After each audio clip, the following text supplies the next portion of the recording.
अमानी ते रिठद रस्त्यासाठी शेलगाव बोंदाडे येथे जलसमाधी आंदोलनाला सुरुवात।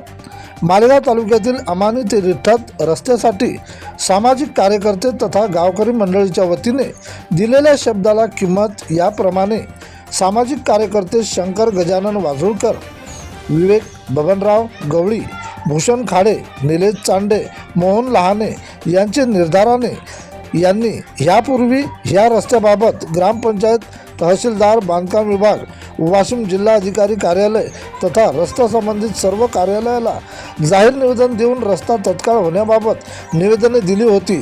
त्यानुसार 15 ऑगस्ट पूर्वी रस्त्याची दखल घेऊन शासनाने हा रस्ता तत्काळ पूर्ण करण्यात यावा होता, परंतु शासनाने या रस्त्याची दखल घेतली नाही। त्यामुळे शेलगाव बोंदाडे येथील तलावावर सामाजिक कार्यकर्त्यासह 10 गावचे नागरिक यांच्यासह भागातून अमानी रिठद रस्त्यासाठी जलसमाधी आंदोलनाला सामाजिक चळवळीतून केली सुरुवात। अपेक्षित अधिकाऱ्याने तत्काळ दखल घेऊन न्याय द्यावा। प्रतिनिधी विठ्ठल भागवत।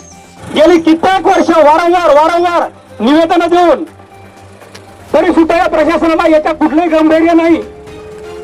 आता आम्ही त्रस्त झालो आहोत, आम्हाला आता कुठलाही मार्ग समोर दिसत नाही आहे, म्हणून आम्ही परिसरातील सर्व मंडळींना आवाहन करतो आहे की या आंदोलनामध्ये आपण सर्वजण आम्हाला सहकार्य करावं।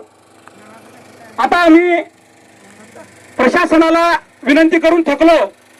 आज आम्ही माझ्या सहकारी शंकर भाऊ वाझुळकर, विवेक भाऊ तसेच निलेश भाऊ आणि तुम्ही सर्व माझ्या वडीलधारी मंडळी, गुरुवर्य, सहकारी यांच्या सर्वांच्या सहकार्याने तुमच्या साक्षीने आम्ही जलसमाधी घेणार आहोत।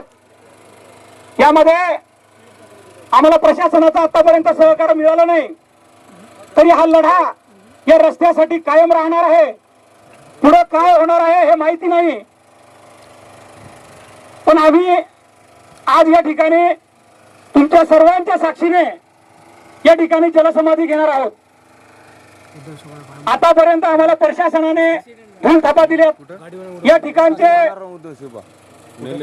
जे नेतृत्व करत आहेत ते आमदार साहेब सुद्धा याकडे लक्ष द्यायला तयार नाहीत। या ठिकाणचे लोकप्रतिनिधी कुठल्याही प्रकारची दक्षता या विषयामध्ये घेत नाही आहेत, म्हणून आता सामान्य जनता रस्त्यावर उतरलेली आहे।